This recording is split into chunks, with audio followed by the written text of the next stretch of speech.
O meu nome é José Zarcos Tirado Palma, nasci no dia 10 de junho de 1954, numa pequena povoação no Alentejo, chamada Minas de São Domingos, portanto uma povoação mineira, também com grandes tradições de luta. Digamos que depois da mina ter fechado, em 1964, com o fim da exploração, tinha 10 anos nessa altura, eu venho para Lisboa, porque o meu pai era desenhador de máquinas e já tinha vindo mais cedo, tinha encontrado trabalho em Lisboa, e portanto eu vim com 10 anos. Sou o irmão mais velho no conjunto de 4 irmãos, portanto sou eu, Mário, Maria do Céu e Manel, e portanto nessa altura era de facto importante que o mais velho ajudasse a família, não é? Portanto eu começo a trabalhar muito cedo. Começo a trabalhar com 14 anos, e curiosamente, pelo facto de ter começado a trabalhar com 14 anos, criou uma situação, não será caricata, mas curiosa. Quando, depois de me ter, na altura em que estava a tratar da reforma, fui ao Centro Nacional de Pensões fazer a simulação da minha pensão de reforma, e quando carrego naturalmente o ano de nascimento, 1954, e depois o ano em que iniciou a atividade, 1 de julho de 1968. Aquilo aparece logo uma janela, um pop-up da janela a dizer que não podia ser. Porquê? Porque o sistema não estava parametrizado para aceitar pessoas que tivessem começado com 14 anos, porque à luz da lei atual, isso não existe, não é? Mas, efetivamente, portanto, depois eu não consegui calcular a reforma aí, e eles estavam, nessa altura, a Segurança Social estava numa fase de digitalização de todos os descontos, de toda a carreira contributiva, e eu tive sorte, a empresa onde trabalhei descontou-me, mesmo a partir dos 14 anos, tive sempre os descontos, e, portanto, a minha reforma é uma reforma, portanto, a minha carreira contributiva é uma carreira contributiva de 44 anos, e mais tarde, quando eles digitalizaram o meu processo, efetivamente perceberam que eu tinha começado a trabalhar com 14 anos, não é? E depois foi possível, de facto, calcular de facto a reforma. O que é que eu faço em termos profissionais? Eu vou trabalhar para a empresa onde o meu pai estava, nessa altura na zona industrial de Cabo Ruivo. Era efetivamente uma zona de pleno emprego, e começo a trabalhar aí também como desenhador, e faço a minha carreira nessa área, na área técnica. Ao mesmo tempo estudo de noite também, não é? Portanto, a fábrica chamava-se Sociedade de Parafusos Fluorescente, e era uma empresa que se dedicava à produção de parafusos e de porcas e tal. Para já tinha vindo de uma zona mineira onde havia grandes problemas laborais, havia de facto a exploração das pessoas, as condições de trabalho, a forma como as pessoas viviam era efetivamente muito violenta, portanto viviam 7, 8, às vezes até mais pessoas num quarto de 16 metros quadrados, sem acesso à água, sem acesso à luz, sem acesso a casas de banho. No meio industrial, para onde eu venho, não é? Portanto eu trabalhava na zona de Cabo Ruivo, na Cidade de Parafusos Fluorescentes, e vivia em Moscavide, que era uma zona operária, não é? Que Moscavide alimentava todas as fábricas daquela zona, a UTIC, a Automática Elétrica Portuguesa, as fábricas Barros, toda aquela zona da Infante do Henrique era alimentada por pessoas dali. E há de facto uma grande consciência de classe. E naturalmente nós com 14, 15, 16 anos começamos a relacionarmos com a rapaziada da nossa altura, da nossa idade, que também trabalha, não é? Porque nessa altura começava-se a trabalhar muito cedo, não é? Havia, por necessidades óbvias, independentemente de se ganhar mal. Só para vocês terem uma ideia, nessa altura, em 68, portanto, quando eu começo a trabalhar, o ordenado era 750 escudos por mês. 750 escudos por mês, e trabalhava-se 8 horas por dia, não é? E trabalhava-se ao sábado também até meio-dia, 1 hora, portanto eram 44 ou 45 horas de trabalho. 750 escudos. Hoje são 3,75 €, não é? E, portanto, isto dá bem uma noção, enfim, em termos temporais, como é que as coisas evoluíram. E isso não era, na altura, não era nada representativo. era mau, mas era uma ajuda para o orçamento familiar. Eu continuo a estudar de noite, faço a escola industrial, estudei muitos anos na Escola Industrial Afonso Domingos, e aí, efetivamente, vou-me encontrar com muita rapaziada da minha idade que trabalhavam ali no polígono industrial de Cabo Ruivo e outros trabalhavam nas fábricas de material de guerra, a fábrica de Braço de Prata, que hoje desapareceu, e a Fábrica Nacional de Munições e Armas Ligeiras em Moscavide.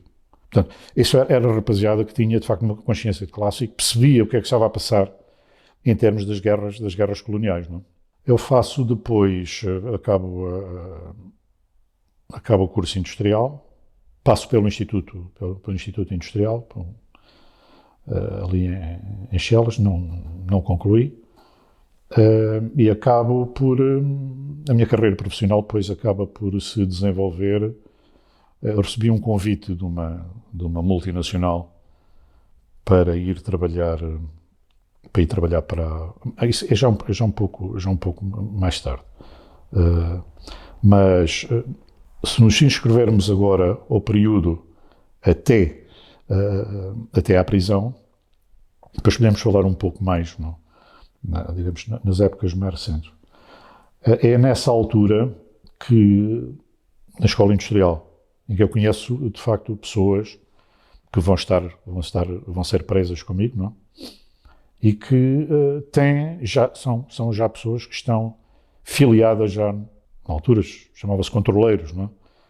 No Partido Comunista. E porquê o Partido Comunista? Porque era, de facto, a única força política que estava na clandestinidade e que dava luta a esta gente toda aqui, não?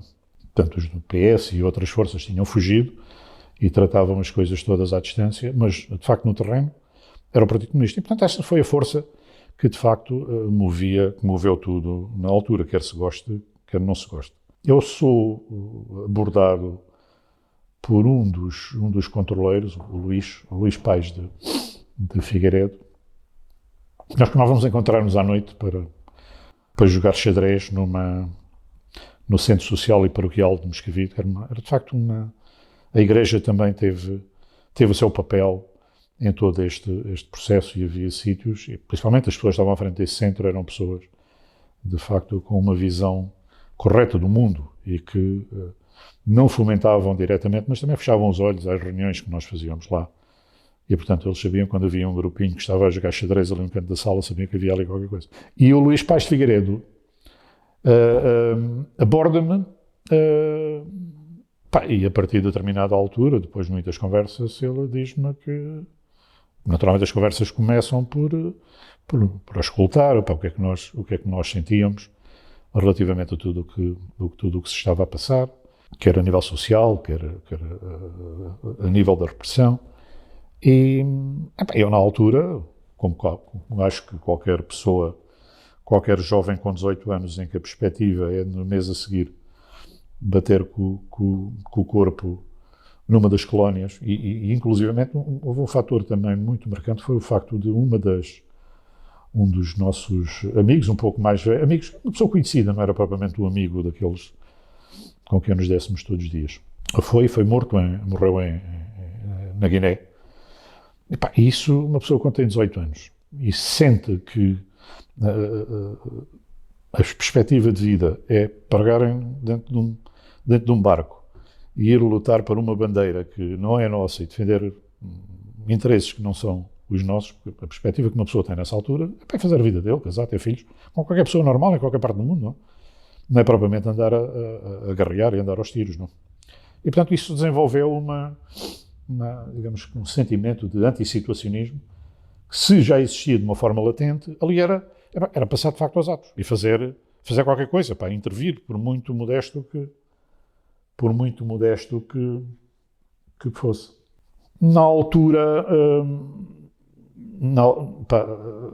aquilo que, para além das reuniões de consciencialização do avante que circulava entre nós, não é? Era de facto a única fonte fidedigna de informação do que realmente se estava a fazer. Havia depois todo um conjunto, eles eram pessoas, tenho que admitir, pessoas muito bem informadas, tinham de facto informação que vinha de outras fontes, e aquilo interessava-me particularmente, porque eu não me via de facto agarrado numa G3, andar aos tiros, tinha mais coisas que fazer, então vamos fazer qualquer coisa. Então, ele tinha, por cima dele, tinha um funcionário do partido, que se chamava Horácio Rufino, que vem a ser preso também uns tempos antes de nós, e é o que desencadeia todo o processo de prisão do grupo a quem eu pertencia. Nós éramos um grupo de 8 pessoas, portanto havia o Horácio Rufino, que estava no topo, como funcionário do partido, havia 2 controleiros, que era o Clemente Alves e o Luís Paes, e depois cada um deles tinha um grupo de 3 ou 4 pessoas, não estou bem certo, não? E, portanto, era desses controleiros que essa informação fluía para as atividades clandestinas. Então, nós começámos, digamos que a fazer trabalho de agitação. E o trabalho de agitação era, por exemplo, a distribuição de propaganda em locais públicos, lembro perfeitamente, à volta da fábrica de Braço Prata, que na altura produzia armamento, não é? Fazer a distribuição de panfletos, em Moscavide fazer a colagem de autocolantes, não é? Com palavras de várias ordens, Faranato, Baixa Guerra Colonial, enfim, as palavras de ordem que na altura nos diziam de facto qualquer coisa. Houve também tarefas de agitação na Escola Industrial Afonso Domingos. A Escola Industrial era de facto um polo de agitação muito grande, porque devido à natureza das pessoas que lá andavam, era tudo malta que trabalhava e que depois à noite ia estudar, tudo rapaziada na perspectiva de irem para a guerra colonial, e portanto era um sítio de facto onde havia muita agitação. E portanto nós, por duas vezes, fomos lá durante a madrugada, portanto eu quando andava lá, conhecia muito bem os cantos à casa, portanto saltávamos o muro da escola, e portanto aqui na altura não tinha vigilância à noite, portanto, não existia como hoje, existem empresas de segurança em todo lado, na altura isso não existia, e portanto fizemos, pintámos, levámos spray, pintámos aquilo tudo, enchemos tudo de autocolantes e as casas de banho, aquilo foi no outro dia de manhã, quando a malta lá chegou, vocês não estão a ver o que é, aquilo era PID, era GNR, que foi uma coisa, e gente com um ar muito cândido, mas o que é que se passa aqui e tal. Mas com um sentido de realização muito grande, não é? Porque efetivamente ele tinha mexido com a organização. Em Moscavide também fizemos algumas tarefas de agitação, junto da fábrica de munições e armas ligeiras em Moscavide. Aí foi outro grupo, que era um grupo de pessoas, de malta, da nossa célula de agitação, que trabalhava lá e, portanto, conhecia muito bem aquilo. Entretanto, o tempo vai passando, nós temos essas tarefas de agitação, tínhamos também muitas conversas, procurávamos aliciar outras pessoas no sentido de os cativar para a nossa causa, e dá-se um fenómeno, há um atentado aonde hoje está a Estação do Oriente. Existia ali um depósito da metalúrgica do Duarte Ferreira, do Tramagal. E era aonde, portanto, na metalúrgica do Duarte Ferreira, no Tramagal, era onde eram montadas as BREs, que é uma cópia de um veículo militar francês, e aí eram estacionadas as BREs antes de serem embarcadas para a África, para os vários cenários de guerra. E eu creio que foi no dia 11 de julho de 1972, que há um atentado das Brigadas Revolucionárias, em que eles fazem explodir os 15 caminhões que ali estavam. Eles tinham já feito outros atentados, mas aquele, por estar perto de Moscavide e porque eles já andavam em cima do Horácio Rufino, não sei se através de alguma relação causa e efeito, é nessa altura que eles lançam a grande operação de captura da célula toda de Moscavide. E tentaram efetivamente relacionar com isso, mas pá, não tinha nada, nós não tínhamos nada a ver com a... Terá pensado que esse atentado das BRs teria sido feito Exatamente. pela AR ou pelo Partido Exatamente, exatamente. E até, como sabiam que existia uma brigadas de agitação em Moscavide, na zona de Cabo Ruivo, eventualmente terão, numa primeira fase, associado isso ao nosso grupo. Portanto, no dia 11 há o atentado, que destruiu as 15 BREs, e no dia 21 de julho, eles entram pela casa dentro, umas 5 da manhã, uma brigada de PID, brigada, quer dizer, dois agentes, não?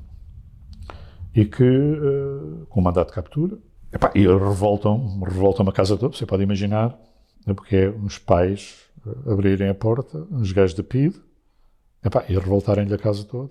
E acabam por encontrar qualquer coisa que me relacionava, porque eu não tive os cuidados que deveria ter tido, e encontram um livro que me tinha sido cedido pelo Luís Paes de Figueiredo, que é um livro do Cunhal, que é o Radicalismo Pequeno-Burguês de Fachada Socialista. Pronto, a partir daí eu não havia muita coisa para dizer, não é? Digamos que eu sou preso nessa altura, não é? Tinha cerca de 18 anos? Tinha 18 anos, portanto eu nasci em 54, que ele em 72, portanto eu tinha 18 anos e qualquer coisa, portanto 18 anos e pouco, 18 anos e um mês. E portanto aquilo não era, foi uma surpresa a forma como os gajos me descobriram, como a PID me descobriu, mas nós não conhecíamos, não tínhamos experiência como é que os gajos atuavam, não? Mas efetivamente é uma organização tenebrosa que tinha tentáculos em todo o lado e apesar de não existirem os meios que existem hoje, não? Estavam muito bem informados. E eu vim saber mais tarde que nessa altura, digamos que o funcionário do partido já tinha sido preso, tinha sido apertado e tinha falado, não? E portanto, depois da gente saber o que eles faziam às pessoas, isso não causa problema nenhum, eu aceito isso perfeitamente. E portanto eles quando vão já com um grande nível de certeza do que é que vão encontrar. Haveria consciência que haveria informadores nas fábricas ou não? Havia todas as fábricas que eu saiba tinham informadores. Eu, inclusive na fábrica onde eu trabalhava, na Sociedade de Parafusos Fluorescente, havia um PID que visitava regularmente e tinha reuniões com o diretor-geral. Eu sabia disso porque as pessoas depois falavam, não me recordo bem qual era a frequência, mas ele ia lá provavelmente para ser informado para a administração se havia movimentos antissituacionistas, e depois naturalmente várias medidas que se impunham na altura, não é? Portanto, isso é um facto aceito e na fábrica onde eu trabalhei, eu cheguei a ver esse indivíduo várias vezes, não é? E nessa altura já estava envolvido em todos estes processos de agitação.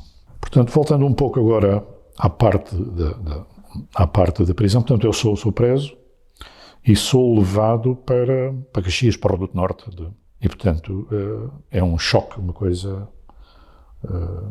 apesar de uma pessoa estar minimamente preparada, o facto de estar fechada num sítio sem saber o que é que lhe vai acontecer e conhecendo todas as arbitrariedades de que esta gente era capaz, aí as coisas começam a ficar realmente muito feias, não?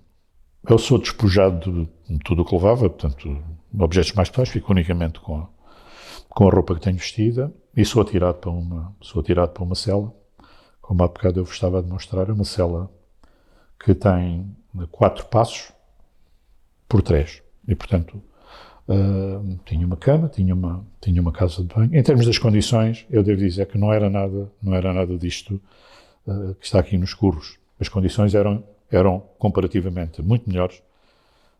Tinha uma casa de banho privada, tinha uma cama, tinha uma pequena mesa, tinha água, tinha luz e, portanto, haviam as condições mínimas.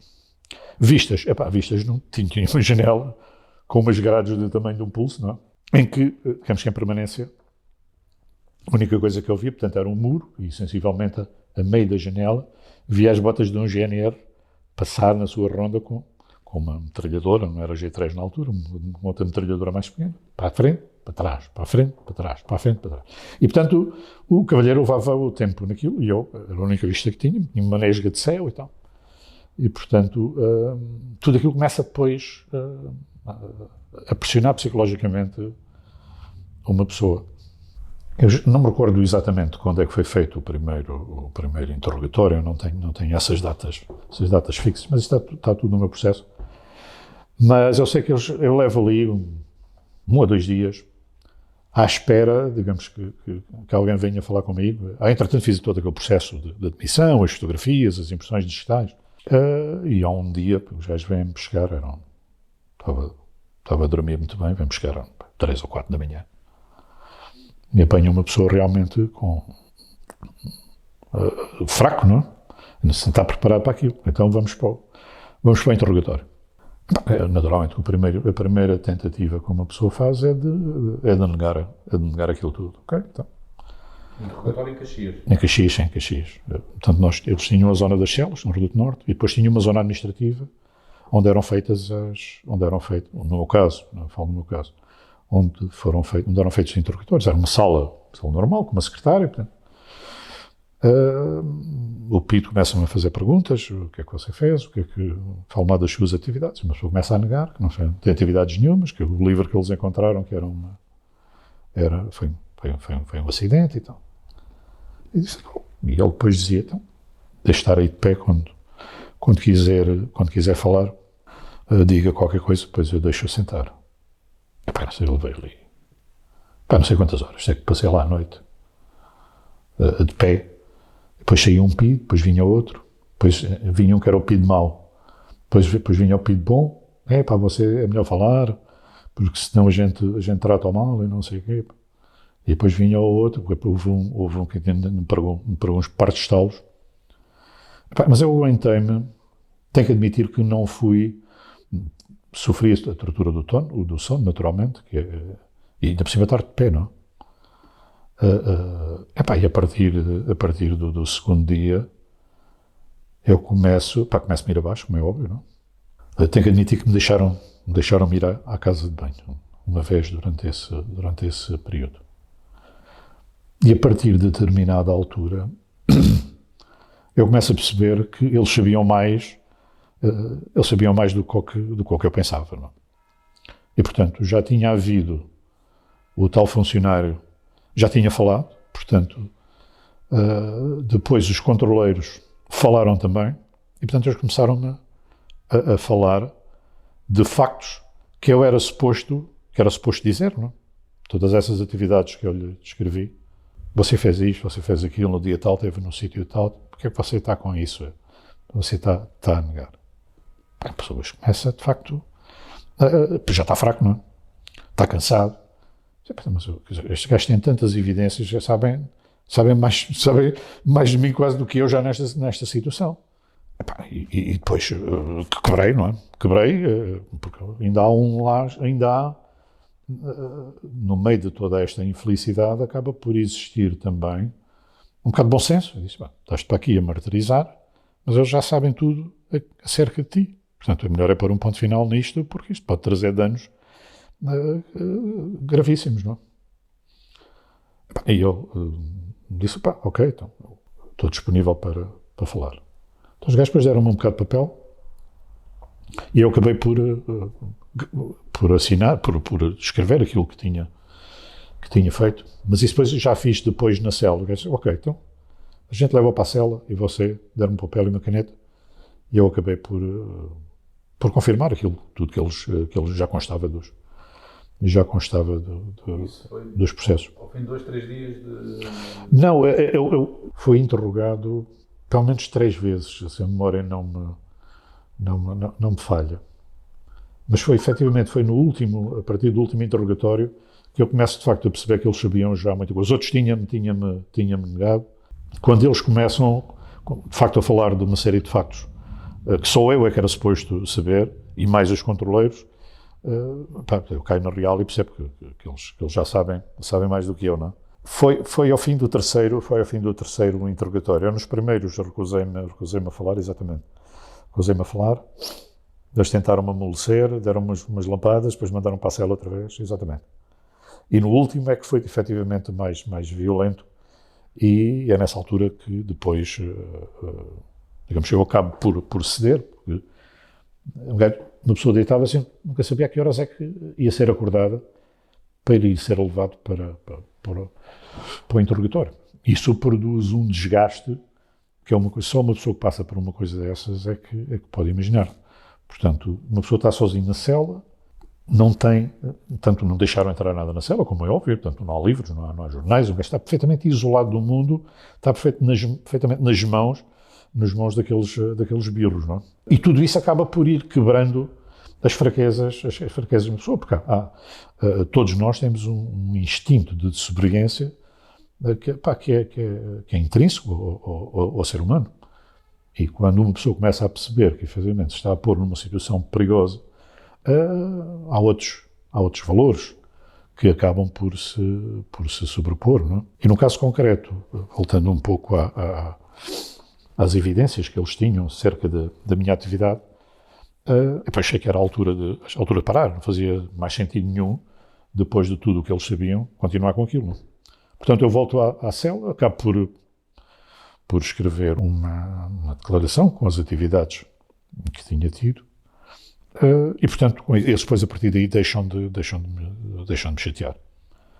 Inclusivamente, permitiram depois, a partir daí, que eu pedisse alguns livros para ler. Portanto, formalizei um pedido à direção da prisão, e eles depois deixaram-me entrar um livro ou outro.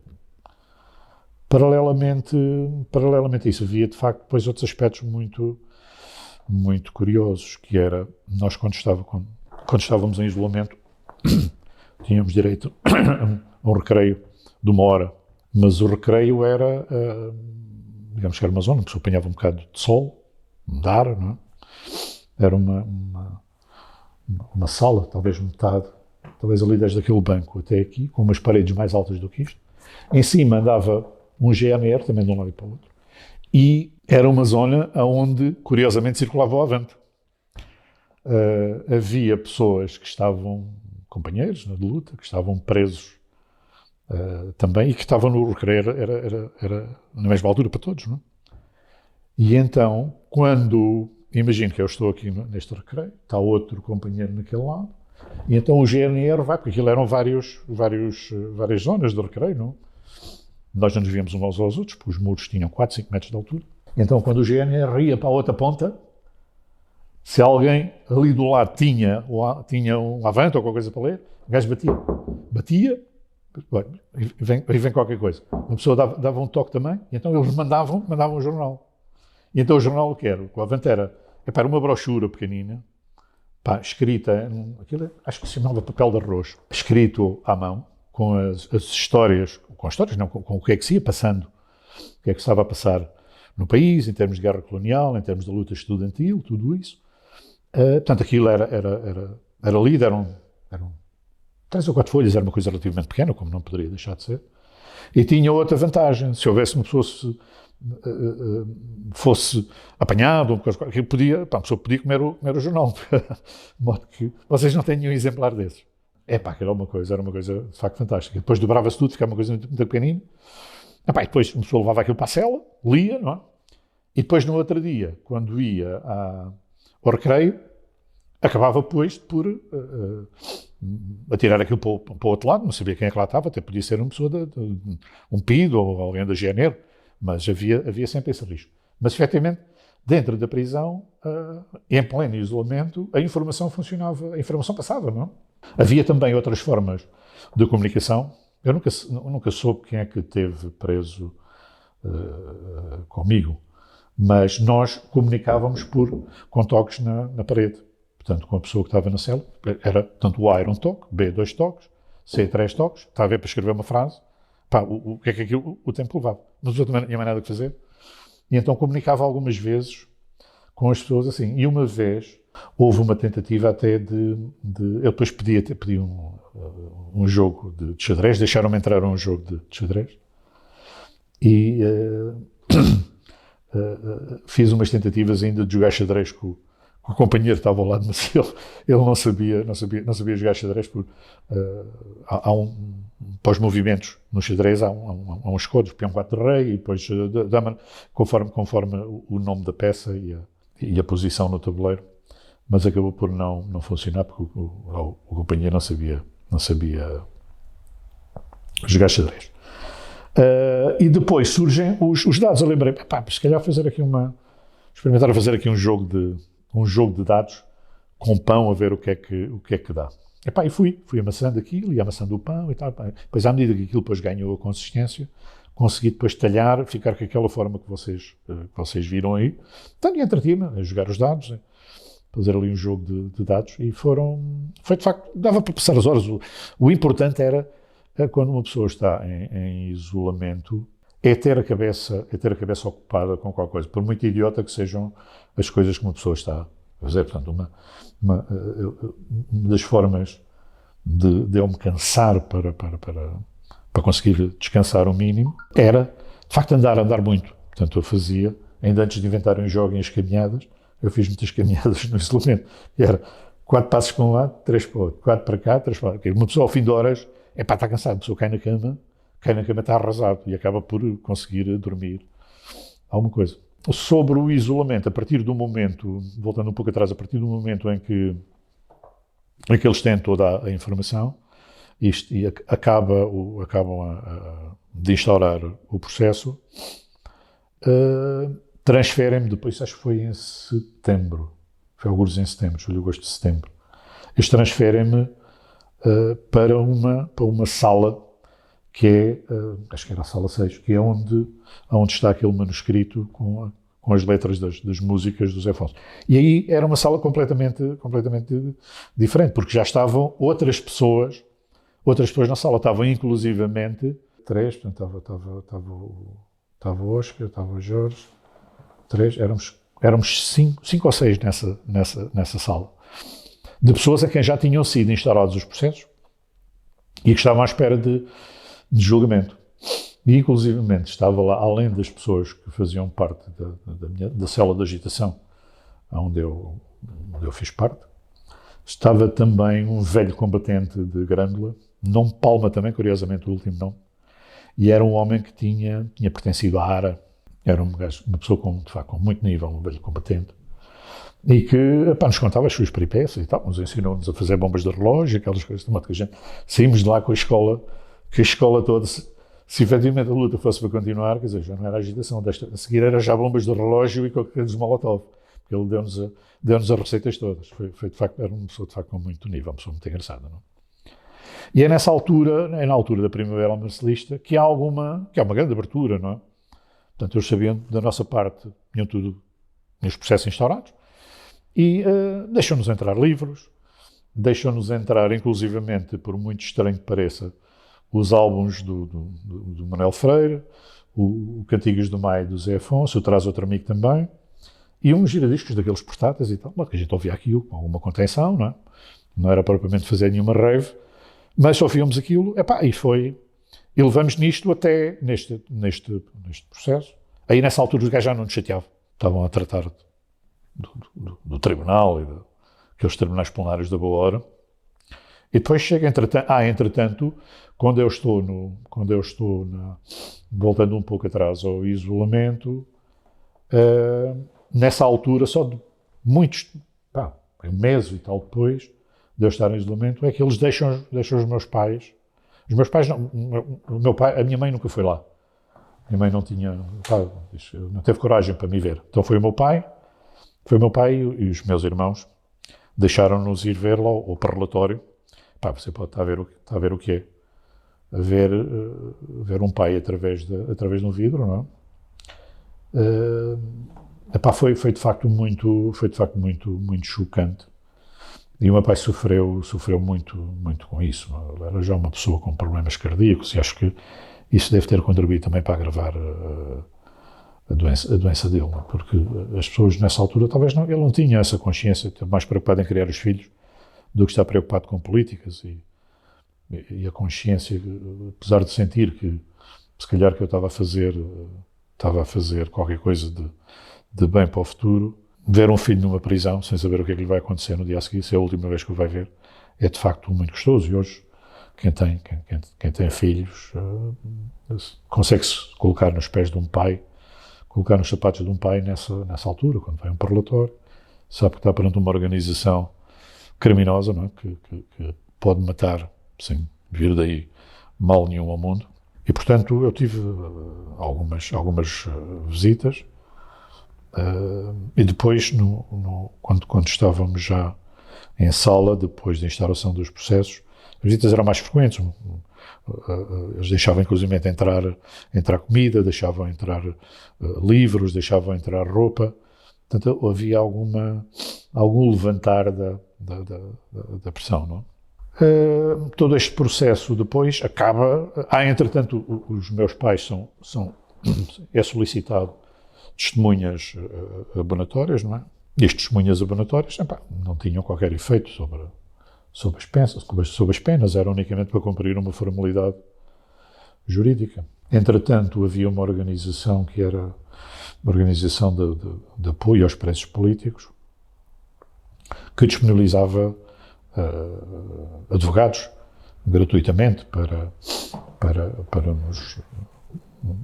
nos defender, entre parênteses, nos tribunais plenários. E eu fiz um apelo para essa organização e eles arranjaram um advogado que se chamava Dr. Reinaldo Caldeira, que eu nunca tive o prazer depois de cumprimentar depois disso. Isso é uma grande falta minha. Passamos depois à fase do julgamento, portanto há 3 sessões no Tribunal da Boa Hora e depois de ter estado fechado, portanto isto é, os julgamentos são em novembro, não? E a única coisa que desde julho até novembro que eu tinha visto era, digamos que era o sol aos quadrados, não? Era um bocadito de céu. E eu, quando me metem na carrinha celular com aquelas tirinhas, desde Caxias até à Boa Hora, aquilo parece uma viagem, que parecia uma viagem, parece a viagem da vida de uma pessoa, não? Vê-se as pessoas na rua, vê-se o Rio Tejo, era uma coisa fantástica, uma sensação de liberdade muito, muito, muito agradável. E depois é a fantochada dos tribunais plenários, não? O julgamento foi de todo o grupo? O julgamento foi de todo o grupo, exatamente, da célula Moscavide. Portanto, há 3 sessões, portanto, a acusação fala, diz o que é que a rapaziada tinha feito, depois aparecem aparecem as testemunhas abonatórias, que eram unicamente para cumprir uma formalidade, depois há a parte da defesa, dos advogados, a pedir a absolvição da rapaziada, toda a rapaziada, que era tudo malta porreira, mas no final as sentenças estão já feitas, portanto as maiores penas vão para os controleiros, não é? Portanto vão para Peniche, não é? Nós acabamos eu acabo, e as pessoas que estavam ao meu nível, que eram malta mais associada à agitação, viemos embora, somos soltos no dia da ultimação, que é no dia 28 de novembro de 72, com pena suspensa, não é? Portanto, no dia 28 de novembro tinha lá, portanto, avisei os meus pais estavam no julgamento e depois foi lá um amigo meu pescar-me a Caxias e foi, de facto, depois muito agradável regressar a casa e voltar a estar com a família e com os amigos. Ainda durante o julgamento, pelo que eu li também no seu processo, a dada altura, os próprios advogados usam o plenário para denunciar o próprio regime. Sim, isso era prática corrente. Era prática corrente os advogados da defesa usarem as sessões para mostrarem, de facto, a fantochada do que se passava nos tribunais plenários, denunciar o regime, denunciar a forma como os processos eram instaurados. Isso era prática corrente e era, de facto, a única tribuna que eles tinham era uma das tribunas privilegiadas para poder denunciar isso. Mas, curiosamente, os julgamentos eram anunciados nos jornais da altura e a única coisa que aparecia nessa notícia, eu tenho pena de não saber onde é que está a notícia desse julgamento, que era no Século, foi no Século. em que diz que os fulanos tais foram julgados no Tribunal da Boa Hora, acusados de atividades subversivas contra a segurança do Estado e tal. E depois dizia quais eram as penas, mas nunca falavam, de facto, dessa parte em que havia a denúncia, porque isso era tudo cortado com lápis azul, não é? Portanto, só punham lá aquilo que efetivamente lhes interessava dizer, não é? E, portanto, depois eu saio, tive ali uns tempos até recuperar o meu equilíbrio emocional, e acabo por voltar para a empresa onde tinha começado a trabalhar, não é? Eu sou readmitido na empresa, e, portanto, o diretor era o dono, porque ele é uma empresa particular, uma empresa privada, chamou-me, deu-me uma grande descasca e tal, porque era um indivíduo que recebia a PID todos os meses lá, e que me admite, mas as condições para me admitir era que entrava de novo, portanto, perdia a antiguidade, nesse caso de 4 anos, né, porque eu tinha entrado em 68, e, portanto, em 72 já teria 4 anos de trabalho, e entro como se fosse novo. Epá, eu não tinha alternativa, e acabei por entrar e continuei depois a trabalhar. Curiosamente, esse tempo, depois da antiguidade, depois do 25 de Abril, foi-me reposto na minha carreira contributiva e até na antiguidade da empresa. E, inclusivamente, o tempo de prisão foi também tomado em conta quando foi o cálculo da minha reforma. Os tempos de prisão prisão política, tem influência também no cálculo da reforma. É um impacto mínimo, mas está lá. E, portanto, isso é... Eu pedi uma declaração na Torre do Tombo, e existe depois uma comissão que reúne, analisa se efetivamente foi assim ou não foi, depois emite um documento que é levado para a Segurança Social, e, portanto, foi tudo reposto. Posteriormente, entretanto, dá-se o 25 de Abril, e naturalmente... Esse período entre a saída da prisão e o 25 de Abril, um bocadinho a atividade política? Não, eu parei completamente a atividade, sim, parei completamente a atividade política, porque, digamos que as pessoas que tinham estado presas eram seguidas, não é, pela polícia, e, portanto, aquela célula de agitação ficou morta. Portanto, os controleiros estavam presos em Peniche, não é? E, portanto, nós, eu sozinho, digo mesmo com os outros companheiros, nós não tínhamos acesso a formas de agitação, não tínhamos acesso à propaganda, não tínhamos acesso a autocolantes, não tínhamos meios de impressão, que é hoje. Mas qualquer pessoa com uma impressora de 30 euros e um papel autocolante, durante uma noite, pode encher o terreno de passo de autocolantes, não é? Naquele caso não existia, portanto, as oficinas de impressão estavam centralizadas, eram clandestinas, estavam centralizadas em determinados pontos do país, e, portanto, esse fluxo entre a produção da documentação e os agitadores locais foi cortado, não é? E, portanto, nós não tínhamos meios para isso. E parei porque eu estava convencido que, se voltássemos também, além de não termos os meios, se voltássemos, as coisas poderiam ser muito mais graves, não? Mas, essencialmente, por não termos meios para a agitação.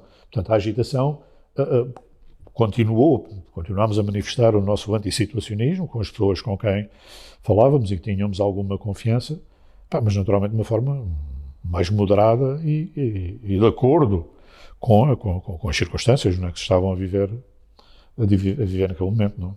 Depois do 25 de Abril, como é óbvio, portanto, entra-se num período que todos nós conhecemos, e eu desenvolvo algumas atividades políticas. Não me filiei no PCP na altura, apesar de ter alguma proximidade com eles, participávamos em comícios e tal, mas em termos de agitação não entrei e aos comícios e todas essas atividades que todos nós na altura íamos, porque surge há uma outra vertente muito importante, que é o facto da empresa onde nós trabalhávamos ter sido ocupada A pessoa, o dono da empresa era de facto uma pessoa ruim e as condições de trabalho eram condições de trabalho violentas e a empresa estava a ser, na nossa opinião, mal gerida. E acabamos, pouco tempo depois do 25 de Abril, acabamos há uns plenários e a empresa é ocupada. Ainda em 74? Sim, em 74. Esse processo no processo de ocupação, eu, talvez por ter sido, por ser uma pessoa esclarecida na altura e por ter estado preso, sou eleito para a Comissão de Trabalhadores e passo a fazer parte da Comissão de Gestão da empresa. Que funcionava muito bem, portanto nós tínhamos autonomia de gestão, não perdemos a carteira de clientes, a empresa funcionou sempre muito bem. Isso é um processo que durou quase um ano, não é?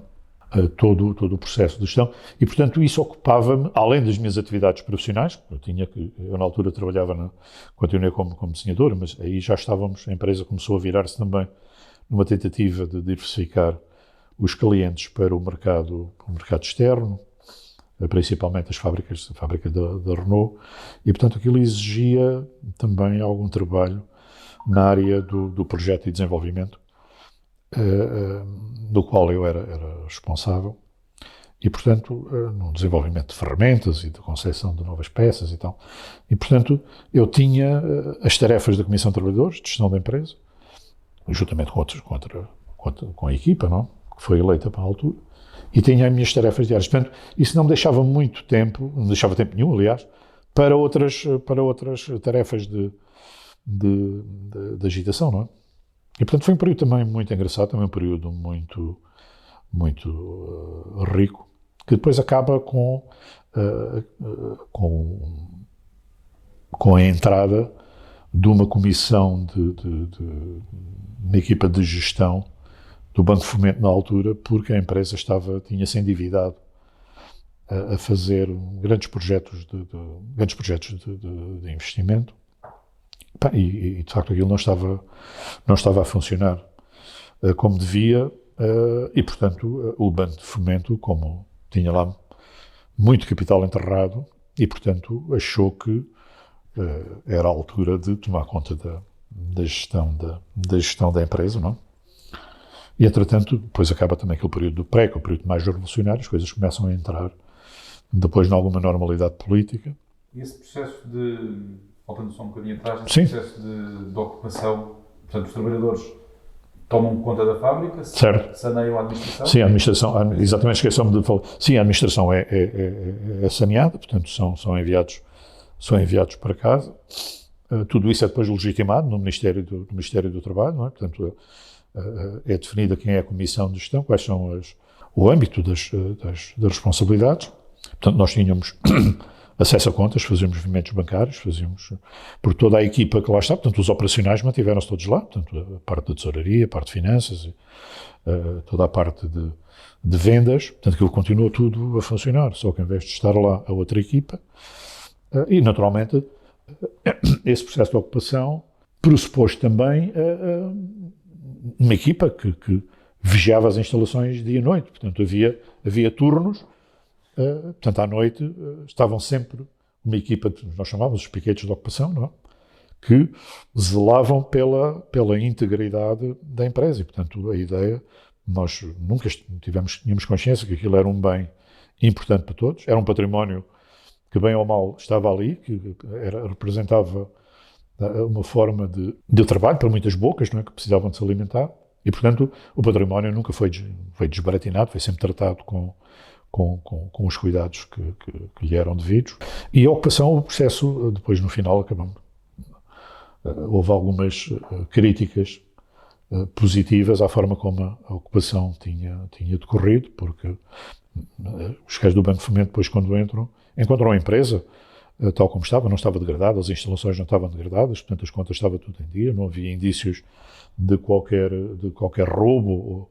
E, portanto, eles acabam depois por tomar conta da gestão da empresa, depois nós saímos e cada um vai para a sua atividade, depois a empresa acaba por entrar numa espiral de problemas e acaba depois por fechar uns anos mais tarde, fechou por insolvência, por razões de ordem vária. É nessa altura também que se começam a abrir os mercados, o mercado de Taiwan, não é? Começa a invadir a Europa com componentes, com parafusos e porcas, neste caso concreto, a um preço posto cá que era mais barato do que as nossas matérias-primas antes de serem transformadas. Não é? Era um tipo de indústria de transformação perfeitamente incompatível, não é? com qualquer coisa. Não é? E depois entra também aquele período do cavaquismo, que é todo aquele processo de desindustrialização do país, de modo que ele é a tempestade perfeita, não é? E, portanto, a empresa fechou, tal como fecharam outras empresas daquela zona. E no processo de ocupação é uma coisa espontânea, decidida pelos trabalhadores, ou sente-se presença de organizações políticas? Não, houve. Aquilo foi espontâneo, mas depois há uma tentativa de apropriação de forças políticas, principalmente do PCP, que tinha de facto uma grande força política nessa altura, estava presente nos meios liberais e de facto havia pessoas até na própria Comissão de Trabalhadores que tornaram-se depois membros do partido e pagavam cotas e tudo isso, que tentaram dar sempre um cariz tentaram politizar muito a questão da ocupação. Havia naturalmente pessoas, nos quais eu me incluía, que não lutámos sempre contra a politização, porque achámos que isso era mau e poderia desacreditar muito do trabalho que nós pensávamos fazer ali, que acabou por ser feito e que acabou por ser, portanto, essa vertente acabou de ser uma vertente que vingou, tal como eu lhe acabei de dizer. A nossa atuação é de facto uma atuação que é sublinhada pelo facto de não termos entrado em radicalismos e termos mantido a empresa a trabalhar, que efetivamente acabou por desaparecer por um estrangulamento financeiro e por fatores externos que ninguém controlava, não é? Mas isso era já o mercado a funcionar, não é? Eram coisas que já transcendiam as questões políticas. A partir daí, eu, na altura em que tinham feito esse período digamos, de estrangulamento financeiro, surge porque foram feitos investimentos, que na altura, como qualquer investimento, têm, de facto, determinados pressupostos económicos, não é? E que, na altura, não teriam parecido bem. Portanto, a empresa endivida-se, pede um financiamento ao Banco de Fomento e faz investimentos vultuosos em equipamento de produção state of the art, como se diz hoje, mas que a alteração do contexto internacional e a entrada dos produtos de Taiwan tornou aquilo, de facto, desastroso. E é nesse período desses grandes investimentos que eu, como estava numa posição como estava no Departamento de Projeto e Desenvolvimento, que tenho contacto com o staff técnico das empresas fornecedoras de equipamentos. Trabalhei sempre muito de perto com eles, porque havia, de facto, determinado tipo de tecnologias que tinham que ser transferidas para a empresa, e eu, nessa altura, sou a pessoa, digamos, juntamente com a engenharia da empresa, não? Com o gabinete de engenheiros, que estava mais perto deles. E, portanto, eles provavelmente gostaram do meu perfil. Eu, na altura, eu tive sempre uma certa apetência para línguas, portanto, falava muito bem o inglês, falava também alguma coisa de francês. Uns anos mais tarde, curiosamente, ainda estava nessa empresa, na Fluorescente. Já a empresa estava num período já de grande... Estava com grandes problemas, já tinha começado a redução do pessoal. Eu sou convidado por uma dessas empresas, na altura em que começa a haver muitos subsídios à instalação de empresas no país. E os donos da empresa a quem eles tinham comprado os equipamentos resolvem fazer uma instalação de produção na Guarda de peças de peças de fixação. Essencialmente eram porcas alto-frenantes para a indústria automóvel e também para a indústria aeronáutica. Eles não tinham ninguém em Portugal para os ajudar a montar a empresa e para efetivamente, para iniciar todo o processo cá. E então convidam-me, se eu estava interessado. Nessa altura já a gestão da empresa já estava na mão do Banco de Fomento, era o Banco de Fomento que estava na empresa a gerir aquilo, e convidam-me se eu estava interessado em ir para a Guarda trabalhar para a Guarda com eles como diretor da qualidade, na altura. Aquilo era um grande desafio, porque era uma área que eu, efetivamente, não dominava, não? Mas aceitei o desafio e fui para a Guarda. E depois, a partir daí, começou, digamos que a minha carreira na área da indústria automóvel. E foi depois estive ligado ao projeto da Auto Europa, vários anos, desde 1994. Saí depois da Guarda, quando se inicia o processo da Auto Europa, para diretor da qualidade e da engenharia de produto de uma empresa que ainda hoje existe, que é a Vampro, que fornece o sistema de assentos para a Auto Europa. E aí me mantenho até me reformar, em 2011, não é? Depois de 44 anos de carreira profissional ativa. E, portanto, em termos muito gerais, é isto, não é? Com muitas peripécias, pelo meio, como pode imaginar, não é? Muito bem. Pronto, para terminarmos, se quer deixar assim algum tipo de reflexão sobre o que foi, ou a sua memória destes anos de luta, da resistência, da ditadura, de que maneira que isso poderia estar. Fala-se muito do stress pós-traumático devido aos ex-combatentes, mas também haverá, e há, sabidamente, sim. Pela tortura, pelo isolamento, pela prisão, sim. Que traz sequelas ao longo da vida, não é? Sim.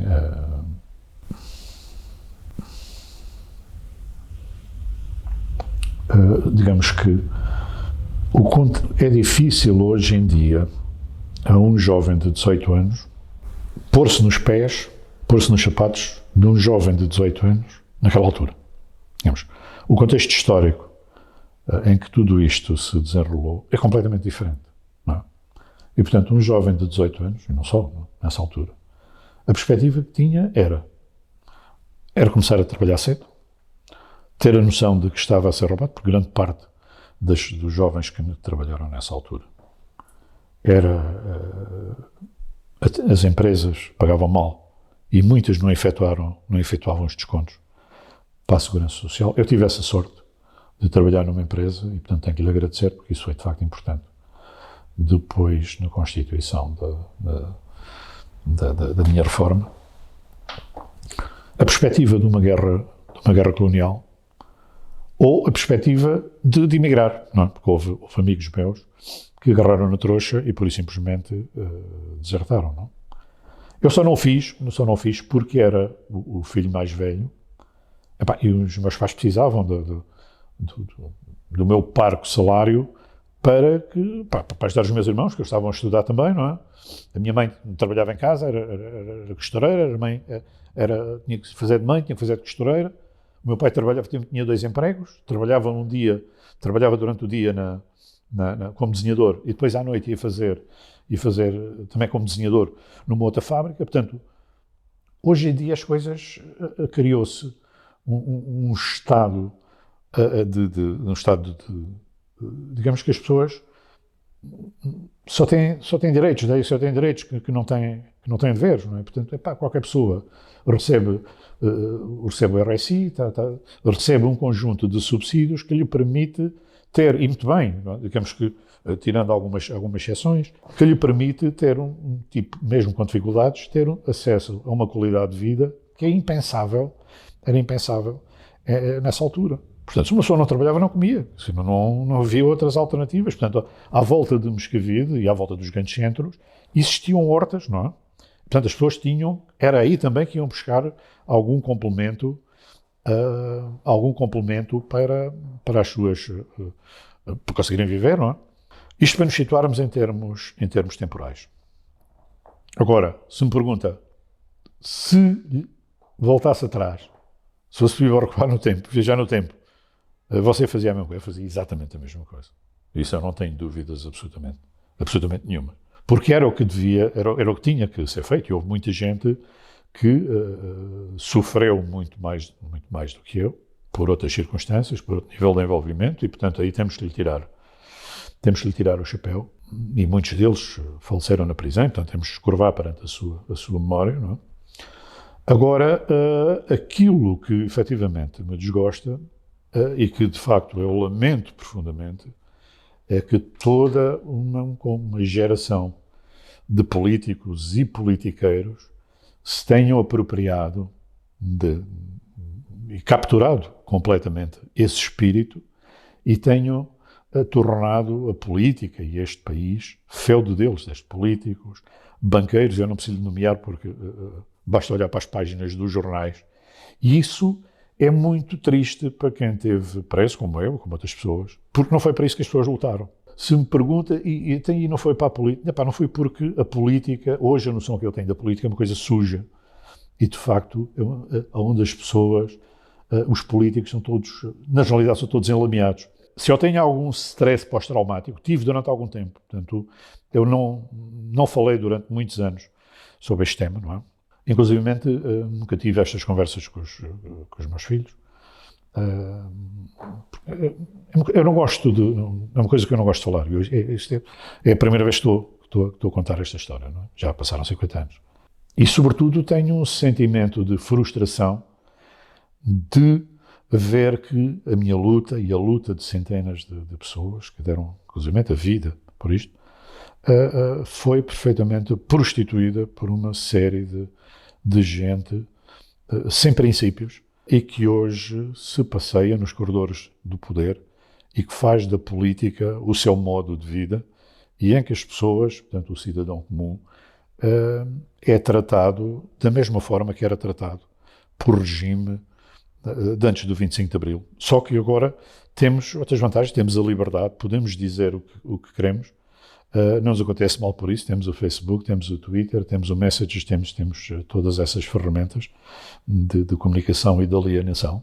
É frustrante perceber onde é que as coisas chegaram e a falta de vergonha que existe nas realidades políticas. Portanto, se me pergunta, você filiou-se? Eu nunca mais me filiei em partido nenhum e tenho, efetivamente, um ódio visceral à política. Hoje em dia faço, como tive a oportunidade de dizer, trabalhei 44 anos, mereci, fiz muito por esse país antes do 25 de Abril, como resistente ou agitador, como lhe queiram chamar. Fiz muito depois pelo país durante a minha longa carreira contributiva, porque eu trabalhei 44 anos a contribuir e, portanto, não tive, por sorte também, ainda bem que assim foi, nunca tive uma baixa em 44 anos.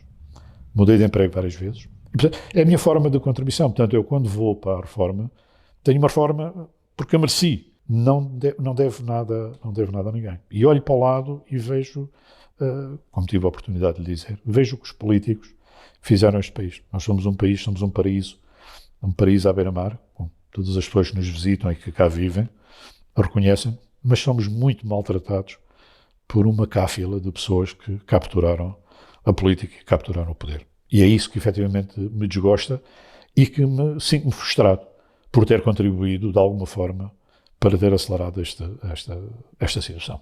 Mas se fosse necessário voltar a 72, eu voltaria. Porque, enfim, circunstâncias o obrigariam.